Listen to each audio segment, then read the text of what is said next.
Alamin natin ang handog na swerte mula kay Master Hans Kua. Dito lang yan sa Hans Sabi.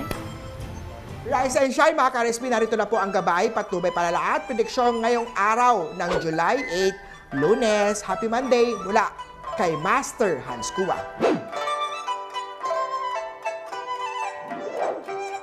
Sa mga Year of the Rat tayo, magkaroon ng pasensya kapag hindi nangyayari ang gusto mo. Huwag isisi sa sarili dahil wala ka namang pagkukulang. Sadyang day off lamang ang araw na ito. Blue at 3 ang swerte kay Year of the Rat.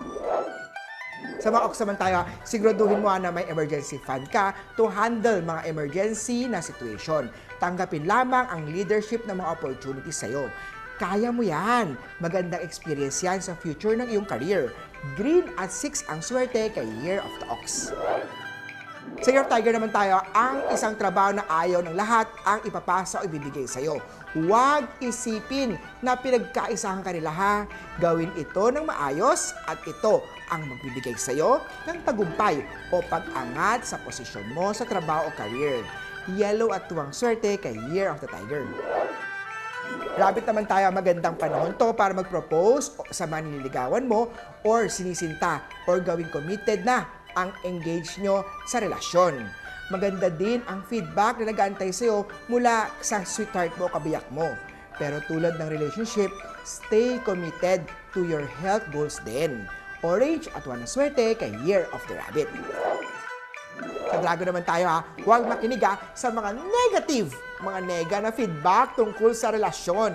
Lalo na kung ito ay wala namang basihan o katotohanan dahil sigurado ka sa iyong mga choices. Yellow at 2 ang swerte kay Year of the Dragon. Sa Snake naman tayo, sa career ng mga Year of the Snake ha, ang pagtanggap ng tulong mula sa isang kalaban o karibal ay maaaring hindi magandang feeling. Pero, kung may ma-accomplish naman, why not? Magenta at 5 ang swerte kay Year of the Snake. Para sa mga pinanganak ng Year of the Horse, isa na itong cliche na kasabihan. But, stop and smell the roses. Magdahan-dahan ka sa paglabay sa buhay para makita o makuha mo ang mga para sa'yo. Para naman sa masyadong busy dyan, sa mga pag-ibig, try and give love a chance. Wow! Violet at 9 ang swerte kay Year of the Horsey.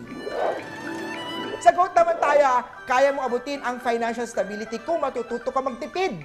Simple lang yan. Kung gusto mo makaipon, huwag kang gumastos sa hindi kailangan. Aqua at 2 ang swerte kay Year of the Goat. Monkey, ang year na to dapat umiwas sa mga monkey business. Pag-aralan muna ang legal o walang restriction ang mga gagawin ng negosyo. Peach at 2 ang swerte kay Year of the Monkey. Ngayong araw, huwag magpunta sa mga lugar ng mga negative energy unless kailangan naman talaga sa mga rooster. Iwasan ang mga funeral ng mga wakes, lalo sa mga lugar kung saan may mga sugalan. You will absorb ng toxic, mga negative na energy. Hindi ang swerte sa bahay o sa'yo. Silver at 3 ang swerte kay Year of the Rooster. Sa Dog naman tayo, small gold na piyaw. Yung mga effigy ay lucky charm para sa pitaka o sa bag.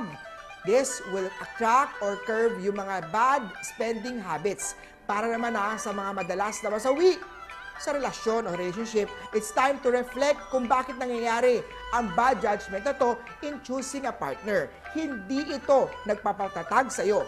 Sometimes it will feel like ikaw talaga ang may kulang.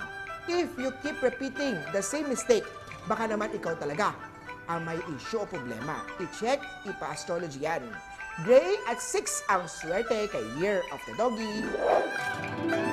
Sa Year of the Pig naman tayo may dahilan ang iyong optimism. Pero huwag mong hayaan na ang confidence mo ang manaig sa'yo. Maglagay ng elephant na figurine malapit sa entrance ng tahanan to protect and attract good fortune, good luck. Silver at 3 ang swerte kay Year of the Piggy. Muli po, ito po yung mga gabay, patnubay, paalala at prediksyon lamang ni Master Hans Kua. Nasa inyong mga kamay nakasalalay ang inyong tagumpay. Kaya always stay positive at i-claim natin ang mga suwerte mga ka-RSP.